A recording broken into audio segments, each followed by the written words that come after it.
ఎన్ని ఎకరాలు ఉంది నీకు పొలము? నాకు 5 ఎకరాలు. 5 ఎకరాలు ఉందా? 5 ఎకరాలు. వస్తుందా అన్న రైతు బంధు? వస్తలేదు. ఏమంటారు? ఏమంటారని అడుగుతానే లేను. ఇక అడుగుతలేవా? నేను అడుగుతానే లేను. ఎవరున్నప్పుడు వచ్చింది రైతు బంధు? కేసీఆర్ ఉన్నప్పుడు. ఎట్లుండే? ఇప్పుడు బంద్ అయిపోయింది కదా మరి రైతు బంధు. బంద్ అయిపోయిందో వాడు ఇస్తానంటలేడో వాడి సంగతి అడుగుతలేను నేను. వాడి సంగతి అడుగుతలేదు. ఇప్పుడు మీకు చెప్పినవన్నీ వస్తానే మరి? రేవంత్ రెడ్డి చెప్పిందన్నీ ఇవే వస్తలేవు. ఇవి లేవు. రేవంత్ రెడ్డి అన్ని చేసినామని చెప్తా ఉన్నాడు, మీరు రాలేని చెప్తా ఉన్నారు. వాడు ఇచ్చింది ఏది? వాడు ఇచ్చింది ఏది? 4,000 పెన్షన్ ఇస్తాడట. ఏది ఇచ్చింది? ఏది కేసీఆర్ ఇచ్చిన 2,000 వస్తున్నాయి. నీకు వస్తుందా 2,000? 4,000 రావట్లేదు. వస్తలేదు. 4,000 ఇస్తా 5,000 ఇస్తానని ఎదురు అప్పుడు వాడు. ఎవరు? రేవంత్ రెడ్డి. ఇప్పుడు ఏమంటాడు?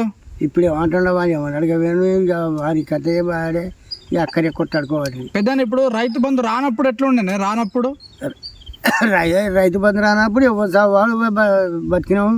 ఏ మోపున ఆ మోపున సవరించుకున్నాము, బోరించుకున్నాము ఉన్నది. వచ్చినప్పుడు ఇంకా మేలై తిరుగుతాను, చేస్తాను అవుతుంది. అది సంగతి. ఓకే. ఇప్పుడు మళ్ళీ కేసీఆర్ వస్తాడా మరి? కేసీఆర్ రావాలి. కేసీఆర్ రావాలి. రేవంత్ రెడ్డికి ఏమైంది? ఏమని ముఖం ఏది వాడు అన్నదేదే. వాడు అన్నది ఏది అన్ని చేస్తానట. గ్యాస్ ఇప్పుడు గాసు లేదు, బగ్గ లేదు, బగ్గ లేదు. గ్యాస్ 500కి రావట్లే.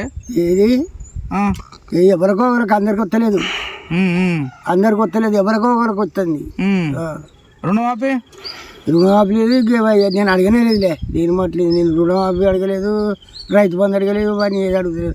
ఈ 2,000 రూపాయలు పింఛన్ వస్తే వాళ్ళు వచ్చి ఇస్తే ఫస్ట్ వస్తే పైసలు వచ్చి రమ్మంటే వచ్చి తీసుకుంటాను. మళ్ళీ ఇప్పుడు యాడ్ చేసుకుంటా జనాలు? కేసీఆర్ని యాడ్ చేసుకుంటా, రేవంత్ రెడ్డిని యాడ్ చేసుకుంటా? రేవంత్ రెడ్డి ఎవడా చెప్తాడు? ఇప్పుడు ఎవడా చెప్తలేడు. ఊరిని ఏమైంది? రేవంత్ రెడ్డి ఏం తక్కువ చేసిండు ఇప్పుడు? ఇక నేను చెప్పాను కదా పడతలేదా? నేను చెప్పాను కదా పడతలేదా?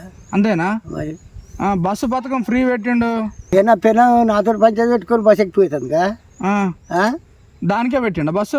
దొంగ పెన నాతో పంచాయతీ పెట్టుకొని బస్సు ఎక్కి ఆతలింగ పోయి హైదరాబాద్ పడితే నేను ఏం కావాలి? ఇప్పుడు బస్సు ఫ్రీ పెట్టినందుకు మహిళలట హారజీ పడతారట రేవంత్ రెడ్డికి అంటుండే. ఏం చెప్తున్నావు? ఏం చేసుకుంటున్నావు ఆడవాళ్ళను? ఎంతమంది మొగలని పెట్టిపోతారా ఆడవాళ్ళు బస్సు ఎక్కి? మంచిగా లేదు అట్లా. ఎట్లా వీరు గుడిపెట్టలేదు కూడా వీరు పూలు ఏది కథ ఇది. అది పోయాక జరగవల ఓటర్లు తినే పట్టవల పోయా. దీనికి సాక్షి లేదా గిరిసి లేదా? దాని జడకు ఏం పోదామంటే నా తన రూపాయి లేదా? అన్నీ అది ఎత్తుకొని పోయా. అరే ముచ్చటే అంతే కదా. అవునవునవును. ఎందుకు పెట్టినట్టు వాడు బస్సు పిరి ఆడవాళ్ళకు? మరి అందరు మొగోళ్ళకి ఆడవాళ్ళకి అందరు పెట్టారు. నా పెళ్ళి నేను పోదు పంచాయతీ అది. సర్పంచ్ ఎలక్షన్ వస్తుంది కదా ఇప్పుడు. ఇప్పుడు ఆడదా ఏమనుకుంటా జనాలు ఊర్లో? ఏమనుకుంటారు ఇంకా? ఏమనుకుంటారు? ఎట్టొస్తుంది వైద్యం చూద్దాం అనుకుంటారు అంతే. అంటే అందాదా ఇప్పుడు మళ్ళీ కేసీఆర్ వైపు మొగ్గు చూపుతా ఉన్నారా? రేవంత్ రెడ్డి మొగ్గు? రేవంత్ రెడ్డి మొగ్గు కూడా చూపించాలి. మహిళలకు కూడా 2,500 ఇస్తానట కదా?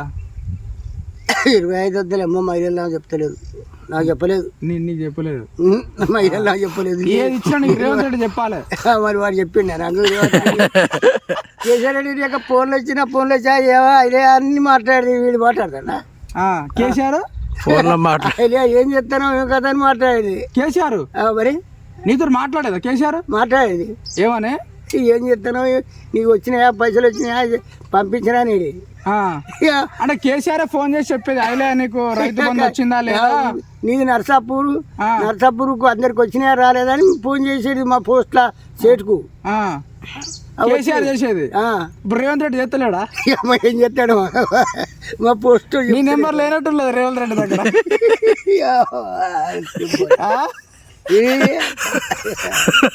రైతు బంధు వద్దు మాకు బోనసే కావాలని చెప్పి రైతులు ఎవరన్నా ఇప్పుడు బోనస్ కావాలంటారా? బోనస్ అన్న వచ్చిందా మరి మీకు? బోనస్ కూడా రాలే. నాకైతే రాలే.